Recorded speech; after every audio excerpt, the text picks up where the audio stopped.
السلام عليكم ورحمة الله وبركاته.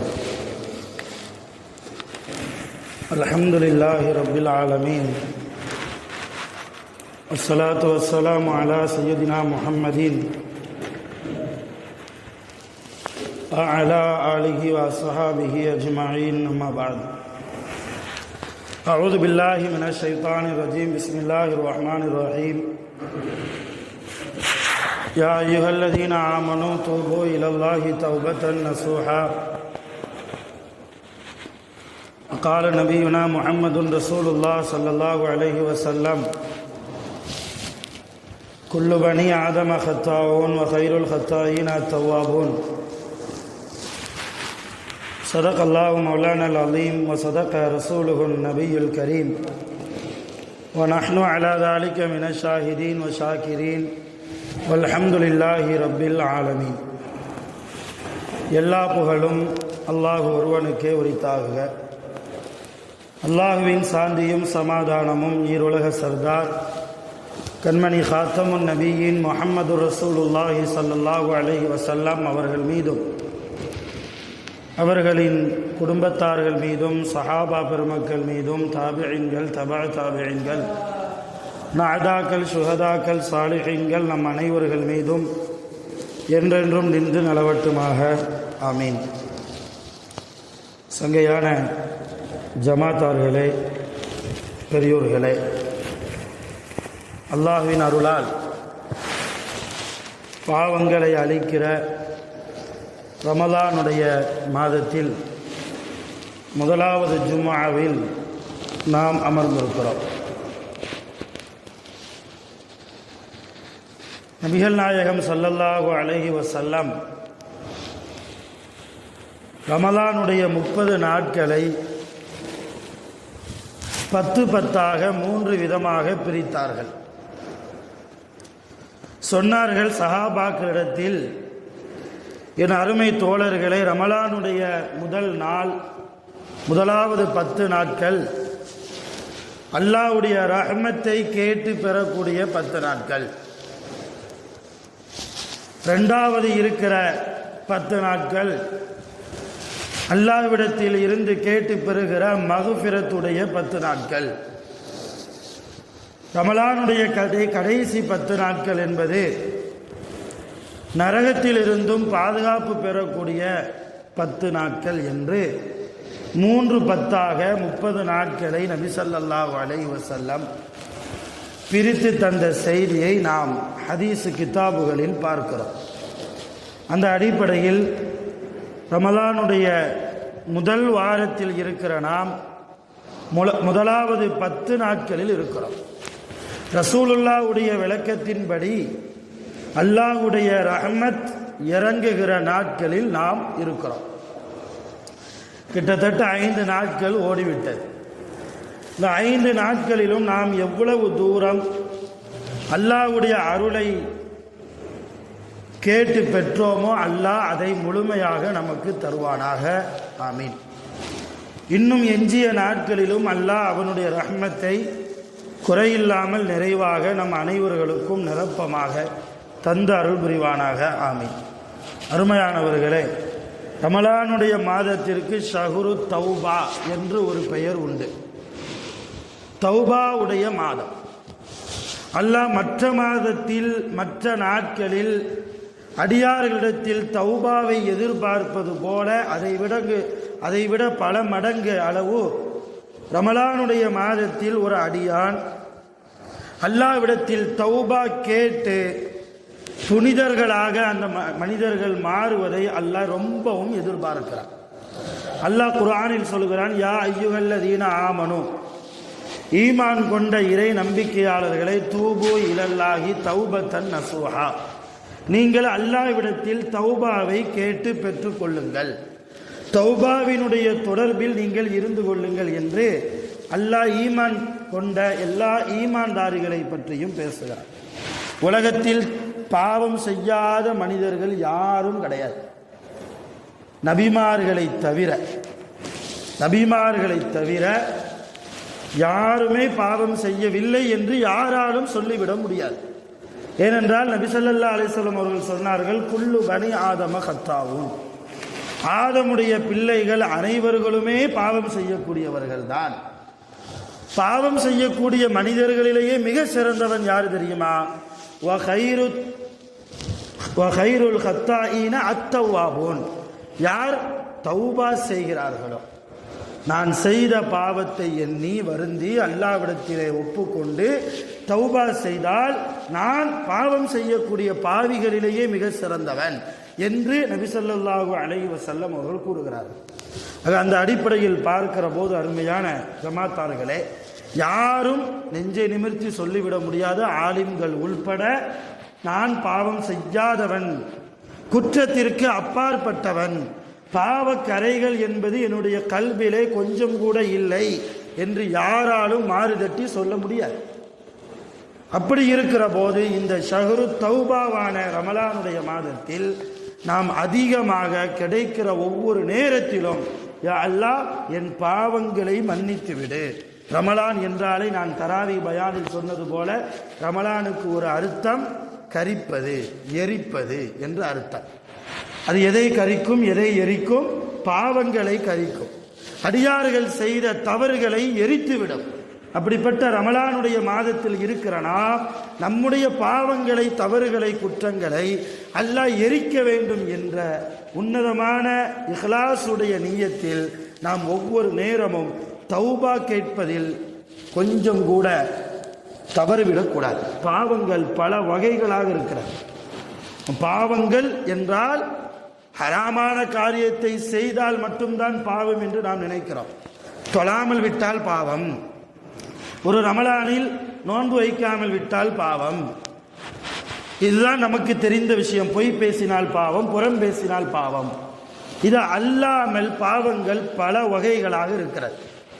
ஒன்றாவது, அல்லாஹ் எதை செய்ய சொன்னானோ அதை விடுவது பாவம். அல்லாஹ் அடியார்களை பார்த்து இதை செய்யுங்கள், உங்கள் கொடுக்கல் வாங்கல் இப்படி இருக்கட்டும், உங்கள் திருமண வாழ்க்கை இப்படி இருக்கட்டும் என்று அல்லாஹ் எந்த கோட்பாடின்படி நம்முடைய கொடுக்கல் வாங்கலாக இருக்கட்டும், திருமணமாக இருக்கட்டும், எது வேண்டுமானாலும் இருந்தாலும் அதில் அல்லாஹ் எதை செய்ய சொன்னானோ அதை விட்டு செய்தால் அது பாவம், மிகப்பெரிய பாவம். இன்னைக்கெல்லாம் அல்லாஹ் செய்ய சொன்னதை விட அதிகமாகவே செய்கிறோம். எதை செய்கிறோம்? அல்லாஹ்வுக்கு பிடிக்காததை செய்கிறோம். உதாரணமா, ரமலானுக்கு பின்னால் வரக்கூடிய மாதத்திலிருந்து எல்லா ஊர்களிலும் நிக்காகுகள் அதிகமாக நடக்கும். யாருமே ரமலானில் நிக்காக வைக்கிறது இல்லை. ரமலானுக்கு பிறகு பரவலாக திருமணங்கள் நடக்கும். திருமணம் என்பது அல்லாஹ் செய்ய சொன்ன ஒரு விஷயம். திருமணம் மா தாபலக்கும் மினன் நிசாயி மஸ்னா, மா தாபலக்கும், உங்களுக்கு விருப்பமான பெண்களை, மஸ்னா வ சுலாச வ ருபா, 2 பெண்களோ 3 பெண்களோ 4 நீங்கள் முடித்துக் கொள்ளுங்கள் என்று அல்லாஹ் சொல்கிறார். இப்ப திருமணம் முடிக்க சொல்வது அல்லாஹ். அந்த திருமணத்தை நம்முடைய பிள்ளைகளுக்கு அல்லாஹ் செய்ய சொன்ன காரியத்தை செய்ய வருகிற போது அல்லாஹ் வெறுக்கிற காரியமும் அங்கே நடைபெறுகிறது.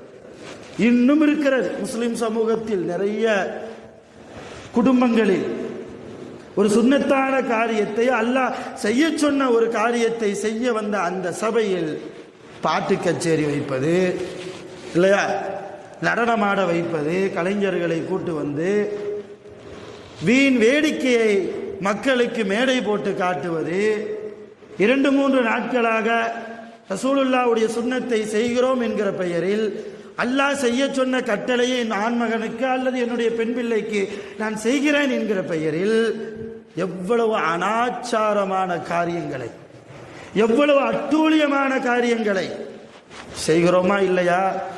இன்னைக்கு இந்த முஸ்லிம் சமூகத்தில் அது ஒரு பீடையாக, எடுக்கவே முடியாத துருப்பிடித்த கரையாகவே இன்றைக்கு முஸ்லிம் சமூகத்தில் இது போன்ற அனாச்சாரங்கள் மாறிவிட்டதா இல்லையா? அல்லாஹ் செய்ய சொன்ன காரியத்தில் வந்து இருந்து கொண்டு அல்லாஹ் விரும்பாத காரியத்தை செய்தால் பாதிப்பு எங்கே வரும் தெரியுமா? சம்பந்தப்பட்ட நபர்களுடைய வாழ்க்கையில் பாதிப்பு வரும். வேடிக்கையை நம்ம பார்த்துட்டு போயிடுவோம், பல லட்சங்களை செலவு செய்துவிட்டு என் பிள்ளைக்கு நான் 4 லட்சம் ரூபாயில் கல்யாணம் முடித்தேன், 1 கோடி ரூபாயில் கல்யாணம் முடித்தேன் என்றெல்லாம் தம்பட்டம் அடித்து விட்டு நாம் போய்விடுவோம். வாழக்கூடிய நம்முடைய பிள்ளைகள் முசீபத்தான வாழ்க்கையை அனுபவிப்பார்கள். யதார்த்தம் அதுதான். எங்கே அல்லாஹ்வுடைய ரசூலுடைய சுன்னத் திருமணத்தில் பேணப்படாமல் இருக்கிறதோ அவருடைய வாழ்க்கை முழுக்க முழுக்க முசீபத்தில் தான் இன்றைக்கு கழிகிறது. அருமையான பெருமக்களை, முதலாவது பாவத்தில் வகை அல்லாஹ் செய்ய சொன்னதை விடுவது, அல்லாஹ் செய்ய சொன்னதை செய்கிறோம் என்கிற பெயரில் அதிக பிரசங்கித்தனம் செய்வது. வரலாறுகளை நாம பார்க்கலாம். ஆதம் நபியை அல்லாஹ் படைச்சு எல்லா மலக்குகளையும் கூப்பிட்டு சொன்னா, இந்த ஆதமுக்கு நீங்கள் சஜிதா செய்யுங்கள். செய்ய சொன்னது அல்லாஹ், செய்வதுதான் படைப்புகளுடைய வேலை. எல்லா மலக்குகளும் சஜிதா செய்தார்கள். அந்த நேரத்தில் மலக்குகளுக்கெல்லாம் தலைவனாக இருந்தவன் இப்லீஸ்.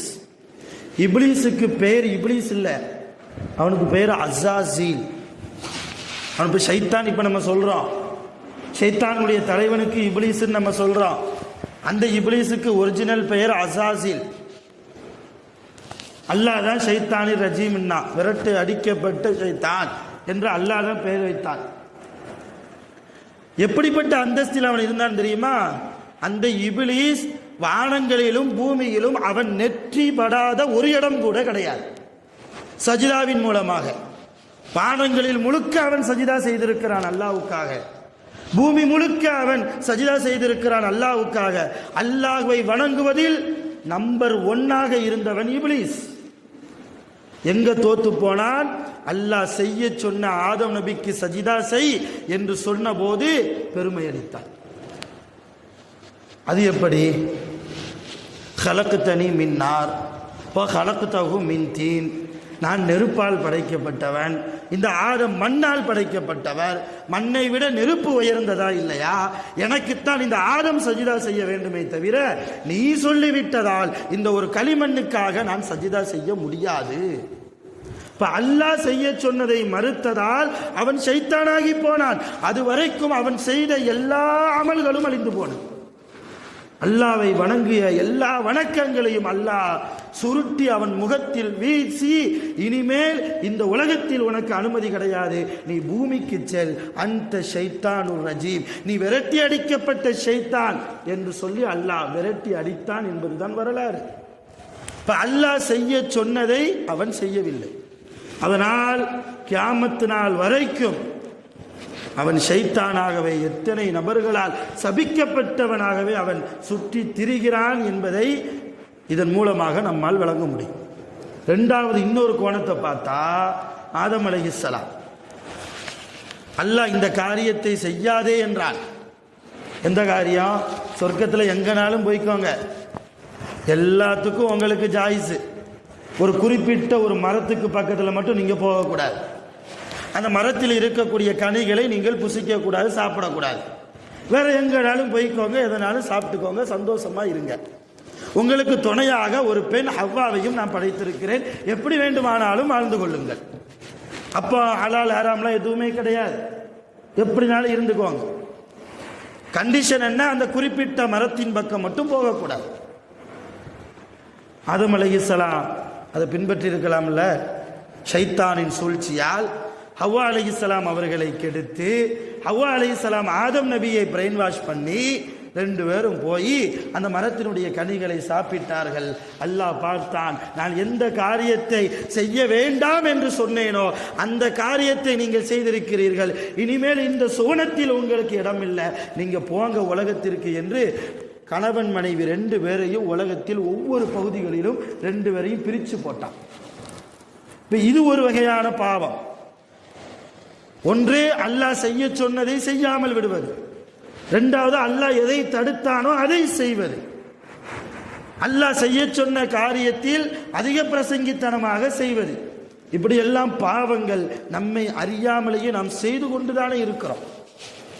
அடுத்த வகையான பாவத்தை பார்த்தால் ஹுகூகுல்லாஹ், அல்லாஹ்வுக்கு செய்ய வேண்டிய கடமை என்று இருக்கிறார். ஒரு அடியான் அல்லாஹ்வுக்கு செய்ய வேண்டிய கடமை, தொழுவது, நோன்பு நோற்பது, நல்ல முறையில் அல்லாஹ்வுக்கு பயந்து தக்வாதாரியாக வாழ்வது, எல்லா நிலையிலும் அல்லாஹ் என்னோடு இருக்கிறான் என்கிற உணர்வோடு வாழ்வது, இதுவெல்லாம் அல்லாஹ்வுக்கு செய்ய வேண்டிய கடமை. இந்த கடமையில் கோட்டை விட்டால் அதுவும் பாவம்.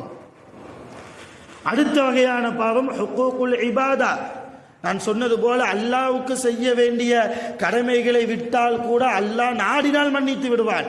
ஆனால் ஒரு அடியான் இன்னொரு அடியானுக்கு செய்ய வேண்டிய கடமை, பெற்றோர்கள் பிள்ளைக்கு செய்ய வேண்டிய கடமை, பிள்ளைகள் பெற்றோருக்கு செய்ய வேண்டிய கடமை, ஒரு கணவன் மனைவிக்கு செய்ய வேண்டிய கடமை, ஒரு மனைவி கணவனுக்கு செய்ய வேண்டிய கடமை இல்லையா? பணக்காரர்கள் ஏழைகளுக்கு செய்ய வேண்டிய கடமை, ஏழைகள் பணக்காரர்களுக்கு செய்ய வேண்டிய நன்றி விசுவாசம், இதுவெல்லாம் கடமைகள். ஒரு அடியான் இன்னொரு அடியானுக்கு செய்ய வேண்டிய கடமைகள். அடியார்களுக்கு மத்தியில் செய்ய வேண்டிய கடமைகளில் ஒரு அடியான் கோட்டை விட்டால் அல்லாஹ் அந்த அடியான் இவனை மன்னிக்காத வரைக்கும் அல்லாஹ் மன்னிப்பதில்லை. இப்ப அல்லாஹ்வுடைய விஷயத்துல நம்ம கேர்லெஸ்ஸா இருந்தா கூட அல்லாஹ் நாடினால் மன்னிப்பான். அவன் அர்ஹமுர் ரஹீம், அவன் கஃபூருர் ரஹீம், அவன் மன்னிக்க கூடியவன், அவன் இரக்கமுடையவன், அவன் நாடினால் மன்னிப்பான். ஆனால் அடுத்த நபர்களுடைய மனதை காயப்படுத்தி நாம் வாழ்ந்தால், நம்மால் காயப்படுத்தப்பட்ட மனிதர்கள் நம்மை மன்னிக்கும் வரை அல்லாஹ் நம்மை விசாரணைக்கு நாளை கியாமத்தில் அழைக்கவே மாட்டான். நின்ற இடத்திலேயே ஆணி அடித்தது போல் நிற்க வேண்டுமே தவிர ஒரு ஜான் முன்னாலும் எடுத்து வைக்க முடியாது, பின்னாலும் எடுத்து வைக்க முடியாது. நம்மால் காயப்பட்ட மனிதர்கள் இன்றைக்கு எத்தனை பேர்? மனைவியை காயப்படுத்துகிறோம், பெற்றோர்களை காயப்படுத்துகிறோம், பிள்ளைகளை காயப்படுத்துகிறோம், சுயநலத்திற்காக நண்பர்களை காயப்படுத்துகிறோம். நான் மேலே போக வேண்டும் என்பதற்காக மேலே இருப்பவருடைய காலை வாரிவிட்டு நான் மேலே போய் அவருடைய மனதை காயப்படுத்துகிறோம். இப்படி எத்தனை விதமான காயங்களை அடியார்களுக்கு நாம் கொடுத்து கொண்டு இருக்கிறோம். ஏதாவது ஒரு ரீதியில் நடக்கத்தானே செய்கிறது. இப்ப இதுவெல்லாம் பாவங்கள். இந்த பாவங்கள் முழுமையாக மன்னிக்கப்பட வேண்டுமானால் பாக்கியமான இந்த ரமலானில் நாம் இருக்கிறோம், அல்லாஹ்விடத்தில் கையேந்த வேண்டும். அல்லாஹ், நான் செய்த பாவங்கள், நான் அறிந்து செய்த பாவங்கள், அறியாத செய்த பாவங்கள், எல்லா பாவங்களையும் முழுமையாக நீ மன்னித்து விடு ரப்பே என்று கண்ணீர் துளிகளை அல்லாஹ்வுடைய தர்பாருக்கு முன்னால் நாம் வடித்து கதறி அழுதி அவனுக்கு முன்னால் நாம் தௌபா கேட்க வேண்டும். இன்னைக்கு நிறைய பேருடைய சஹர், நோன்பு மாசத்தில் சஹர் என்றாலே சாப்பிடுவதுதான். 4:45 வரைக்கும் டைம் இருக்குது, ஒரு 4 மணிக்கு எந்திரிச்சா போதும், அல்லது ஒரு 4:15 எந்திரிச்சா போதும். மனைவி ஏற்கனவே அவங்க ரெடி பண்ணி வச்சிருப்பாங்க, தட்டு முன்னால் வரப்போது, சாப்பிட போகிறோம், மறுபடியும் தூங்க போகிறோம், அல்லது ஃபஜ்ருக்கு வரப்போகிறோம். சஹர் என்பது தஹஜ்ஜத்துடைய நேரம், சஹர் என்பது துஆவுடைய நேரம். வெறுமனையே சாப்பாடுக்குண்டான நேரம் மாத்திரமல்ல. சஹாபாக்கள் சஹரை சாப்பாட்டில் கழித்ததை விட தஹஜ்ஜத்திலும் துஆவிலும் தௌபாவிலும் தான் நிறைய சஹாபாக்கள் கழித்தார்கள்.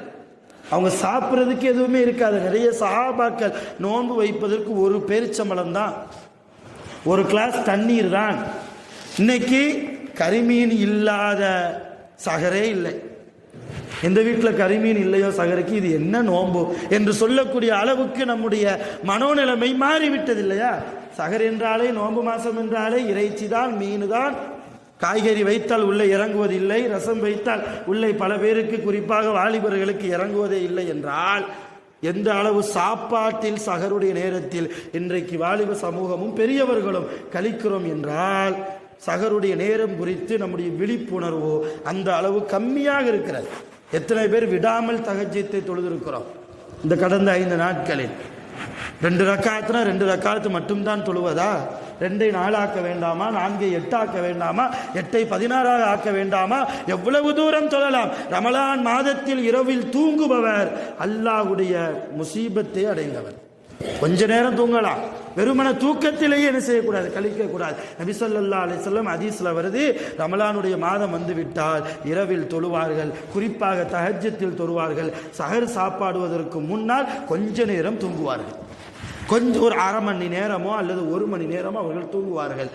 எழுந்து சாப்பாடு முடித்துவிட்டு பள்ளிவாசலுக்கு வந்து விடுவார்கள் என்று ரசூலுல்லாஹ்வுடைய ரமலான் குறித்து உண்டான சஹர் நேரத்தை நாம் ஹதீஸில் பார்க்கிறோம். இப்ப சஹரில் நாம் தௌபா கேட்க வேண்டும், அல்லாஹ் எதிர்பார்க்கிறார். சஹர் உணவில் பரக்கத் இருக்கிறது என்றார்கள் ரசூலுல்லாஹி ஸல்லல்லாஹு அலைஹி வஸல்லம். சஹரில் நாம் சாப்பிட்ற சாப்பாடு பரக்கத். ஃபைன்ன சுஹூரி பரக்கா, சஹர் உணவு பரக்கத்தான உணவு. அதனால தான் சஹரில் எழுந்திரிச்சு சாப்பிடும்போது ரொம்ப சோம்பறியாக இருக்கும், உள்ளே போவாது. காரணம் ஷைத்தான் போக விட மாட்டான். பரக்கத்தான உணவை மனிதர்கள் அல்லாஹ்வுடைய அடியார்கள் சாப்பிடுவதை ஷைத்தான் விரும்புவதில்லை. அந்த பரக்கத்தான உணவை நீங்கள் மிஸ் பண்ணிராதீர்கள் என்றார்கள் நபிகள் நாயகம் ஸல்லல்லாஹு அலைஹி வஸல்லம். இப்போ சஹர் உணவே பரக்கத் என்றால் அந்த சஹரில் தஹஜ்ஜத் தொழுவது எவ்வளவு பரக்கத், அந்த சஹரிலே அல்லாஹ்விடத்தில் துஆ கேட்பது எவ்வளவு பெரிய பரக்கத், அந்த சஹரிலே கடந்த 11 மாதங்கள் எவ்வளவு பாவங்கள் செய்திருப்போம், அந்த பாவங்கள் குறித்து அல்லாஹ்விடத்திலே முறையிடுவது எவ்வளவு பெரிய நம்முடைய வாழ்க்கைக்கு பரக்கத்தாக அமையும். யோசிக்காமல் ஒவ்வொரு ரமலானையும் இன்றைக்கு முஸ்லிம் சமூகம் கடந்து கொண்டிருக்கிறது. ஒருவர் ஒரு துஆவுக்காக, அவருடைய தேவைக்காக அல்லாஹ்விடத்தில் துஆ கேட்கிறார் என்றால், யா அல்லாஹ் என்று அவர் அழைத்த போதே அல்லாஹ் சொல்கிறான், லப்பைக் யா அப்தி, ஓ அடியானே உன்னிடத்தில் நான் வந்து விட்டேன் என்று சொல்கிறான். ஒரு போருக்கு போகக்கூடிய முஜாஹித், யா அல்லாஹ் இந்த போரிலே எங்களுக்கு வெற்றியை கொடு என்று அவர் அல்லாஹ்வை அழைக்கிற போது அவரை பார்த்தும் அல்லாஹ் சொல்கிறான், லப்பைக் யா அப்தி, ஓ அடியானே உன்னிடத்தில் நான் வந்து விட்டேன். இந்த உலகத்தை துறந்து அல்லாஹ் மட்டுமே போதும் என்று இந்த உலக வாழ்க்கையை துறந்து யார் துறவிகளாக அல்லாஹ்வுடைய பாதையில் தன்னுடைய வாழ்க்கையை தியாகம் செய்து வாழ்கிறார்களோ அப்படிப்பட்ட அடியான் அல்லாஹ்வை ஒரு துஆவுக்காக, ஒரு தேவைக்காக யா அல்லாஹ் என்று அழைத்தால் அந்த அழைப்புக்கும் அல்லாஹ் சொல்கிறான், லப்பைக்க யா அப்தி, இப்போ அடியானே இதோ உன்னிடத்தில் வந்து விட்டேன். ஆனால் ஒரு தௌபா கேட்கக்கூடிய தாயிபு, யா அல்லாஹ் என் பாவத்தை மன்னித்து விடு, உன்னிடத்தில் நான் தௌபா கேட்கிறேன், உன்னுடைய தௌபாவினுடைய வாசலுக்கு நான் வந்துவிட்டேன் என்று மனமுருகி அவனுடைய பாவங்களை நினைத்து எண்ணி வருந்தி அல்லாஹ்விடத்தில் கண்ணீர் வடித்து அவன் கதறி அழுகிற போது அல்லாஹ்வுடைய மன்னிப்பு எப்படியாவது எனக்கு கிடைக்க வேண்டுமே என்கிற ஒரு உணர்வோடு அல்லாஹ்வுடைய அரிசை பிடித்து குலுக்குகிற அந்த நேரத்தில் அல்லாஹ் அந்த அடியானை பார்த்து 3 முறை சொல்கிறான், லப்பைக்க யா அப்தி, லப்பைக்க யா அப்தி, லப்பைக்க யா அப்தி, ஓ என்னுடைய அடியானே இதோ உன்னிடத்தில் வந்து விட்டேன், உன்னிடத்தில் வந்து விட்டேன், உன்னிடத்தில் வந்து விட்டேன் என்று சொல்லி 3 முறை உலகத்தை துறந்து அல்லாஹ்வே கதி என்று தன் வாழ்க்கையை அமைத்து கொண்டவர் அல்லாஹ்வை அழைக்கிற போது அவருடைய அழைப்புக்கு பதில் கொடுக்கிற அல்லாஹ் ஒரு தடவை தான் பதில் கொடுக்கிறார். தௌபா கேட்கக்கூடிய ஒரு தாயிபுடைய அழைப்புக்கு, ஒரு அடியாருடைய அழைப்புக்கு அல்லாஹ் 3 முறை அழைப்பு கொடுக்கிறான் என்றால், பதில் சொல்கிறான் என்றால், தௌபா கேட்பவர் அல்லாஹ்விடத்தில் எவ்வளவு பெரிய வெகுமெதி உடையவராக இருக்க முடியும், எவ்வளவு பெரிய கண்ணியத்தை சார்ந்தவராக இருக்க முடியும். அருமையான பெருமக்களே, தௌபா கேட்காமல் இருந்தால் என்ன நடக்கும்? பாவமே செய்கிறோம், யாருமே தெரிஞ்சு பாவம் செய்யறது இல்லை, அது சில பேர் செய்வாங்க. பெரும்பான்மையான முஸ்லிம்கள் தன்னை அறியாமலேயே பாவத்தில் ஈடுபடுகிறோம், உண்மைதான், யாராலும் மறுக்க முடியாது. அப்படி தன்னை அறியாமல் நடைபெறுகிற அந்த பாவத்திற்கு அல்லாஹ்விடத்தில் தௌபா கேட்காமல் இருந்தால் அல்லாஹ் என்ன சொல்கிறான் தெரியுமா? முதலாவது என்ன நடக்கும்? லஅனத்துல்லாஹி வ மலாயிகத்திஹி வ ரசூலிஹி, அல்லாஹ்வுடைய சாபமும் மலக்குமார்களுடைய சாபமும் அல்லாஹ்வுடைய ரசூல்மார்களுடைய சாபமும் அந்த அடியாரின் மீது இறங்கும். தௌபாவே கேட்கல, நான் ரொம்ப பியூரான மனுஷன், என்கிட்ட எந்த ஒரு கரையும் இல்லை, எந்த ஒரு பாவமும் என்கிட்ட இல்லைன்னு சொல்லிக்கிட்டு இருக்கிறாருன்னா அவர் அல்லாஹ்வுடைய சாபத்திற்கு உரித்தானவர். இது முதலாவது. ரெண்டாவது அல்லாஹ் சொல்கிறான், மஈஷத்தன் லன்கா, நெருக்கடியான வாழ்க்கை.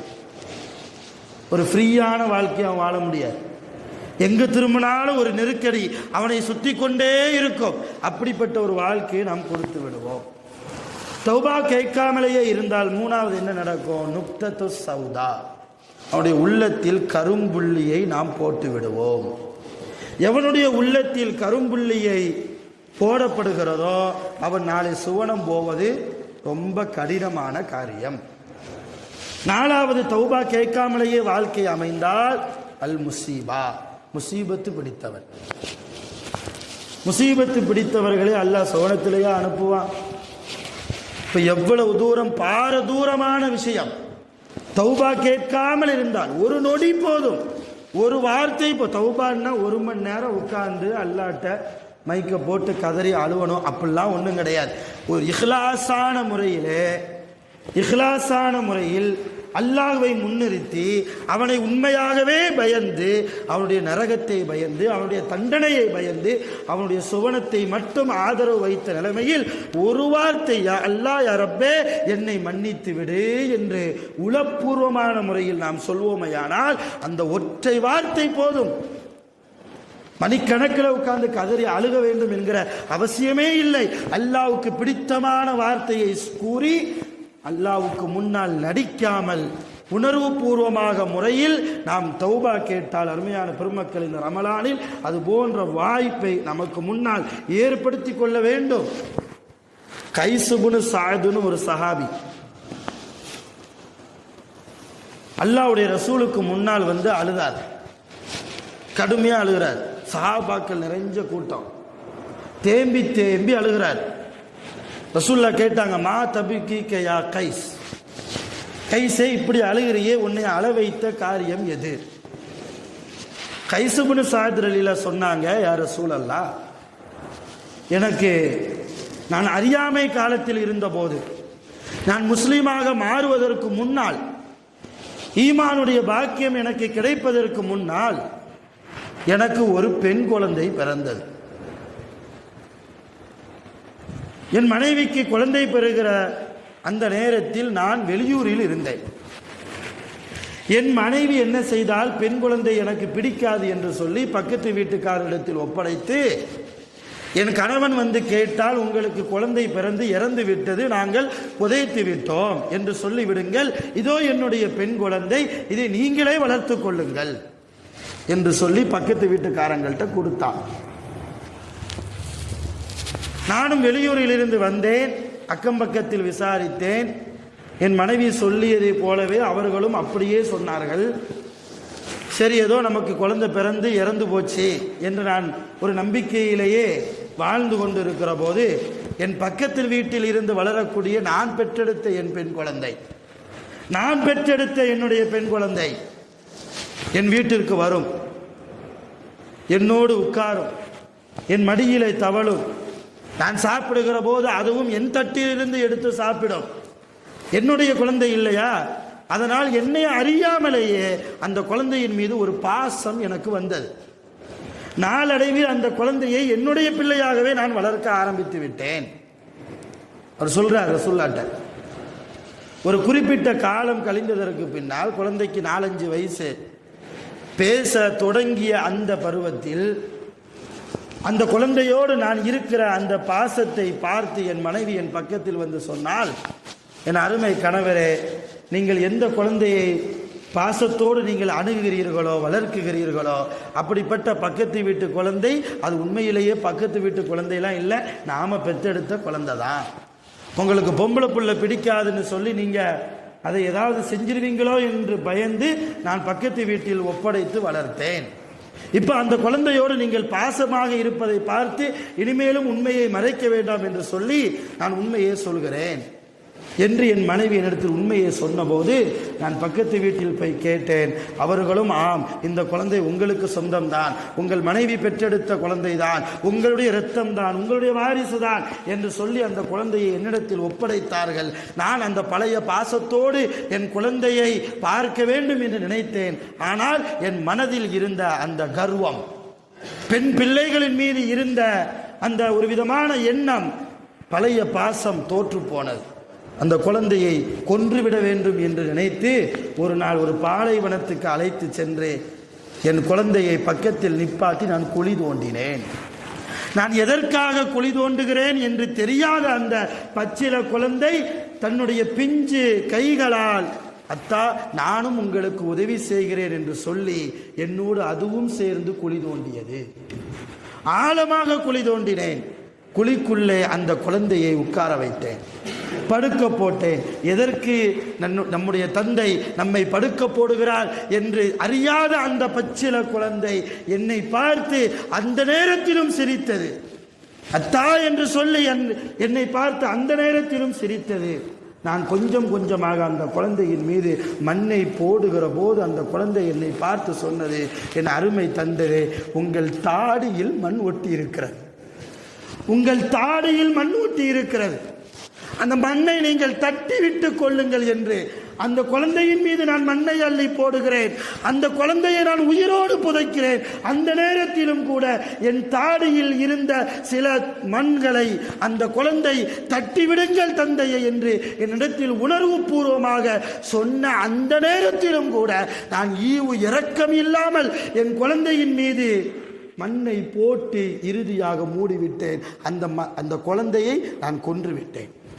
இது கடந்த காலத்தில் நடந்த ஒரு சம்பவம். யா ரசூலல்லாஹ், இப்பொழுது நான் ஈமானுக்கு வந்து விட்டேன், இப்பொழுது நான் இஸ்லாமாக ஆகிவிட்டேன், நான் முஸ்லீமாக இருக்கிறேன், என் குழந்தையை நான் உயிரோடு புதைத்தேனே, அல்லாஹ் என்னை மன்னிப்பானா?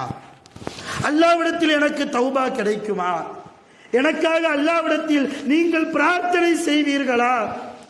கைஸ் இப்னு சஅத் ரலியல்லாஹு இந்த சம்பவத்தை சஹாபாக்கள் நிறைந்த அந்த சபையில் கதறி கதறி அழுது சொல்ல முடியாமல் தவித்து தவித்து சொன்னபோது நபி ஸல்லல்லாஹு அலைஹி வஸல்லம் அவர்களும் அழுதார்கள். இவ்வளவு தூரமா நீங்கள் கல் நெஞ்சத்தோடு இருந்திருக்கிறீர்கள், இவ்வளவு கெட்ட எண்ணத்தோடு நீங்கள் இருப்பீர்கள், நீங்கள் மனிதர்கள் இல்லையா?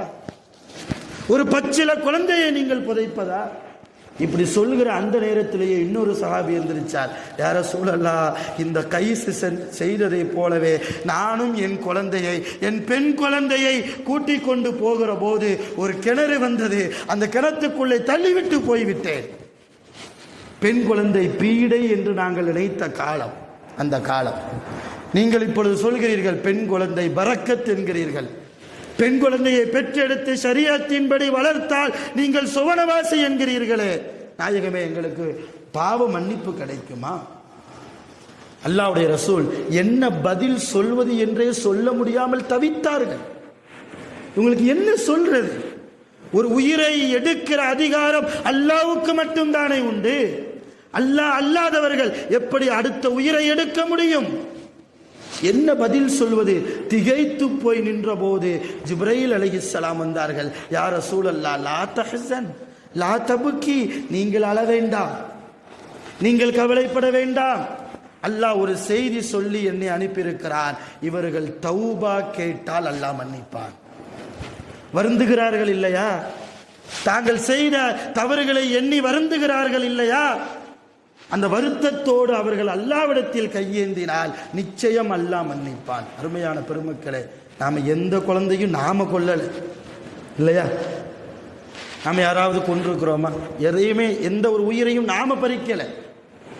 உயிரை பறித்த சஹாபாக்களுக்கு அறியாமை காலத்தில் வாழ்ந்தவர்கள் அவர்கள், அதனால் அப்படி செய்தார்கள். சஹாபியா ஆன போது அப்படி செஞ்சதில்லை. ஆனால் அவர்களுக்கே தௌபா கேட்டால் மன்னிப்பு உண்டு என்று அல்லாஹ் சொல்லி அனுப்பி இருக்கிற போது அதைவிட பெரும்பாவம் ஒன்றும் நாம் செய்யவில்லையே. கொலை செய்து விட்டோமா?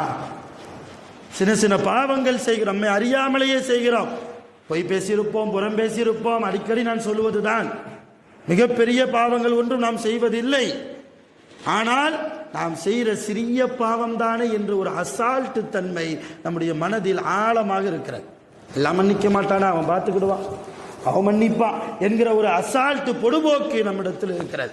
கடந்த மாதத்தில் அந்த பொடுபோக்கு இருந்த மாதிரி இந்த ரமலானில் அந்த அசால்ட்டு இருக்கக்கூடாது அன்பனர்களே. அதனால தான் சொல்ல வர்ற, தௌபா அதிகமாக கேட்கணும்.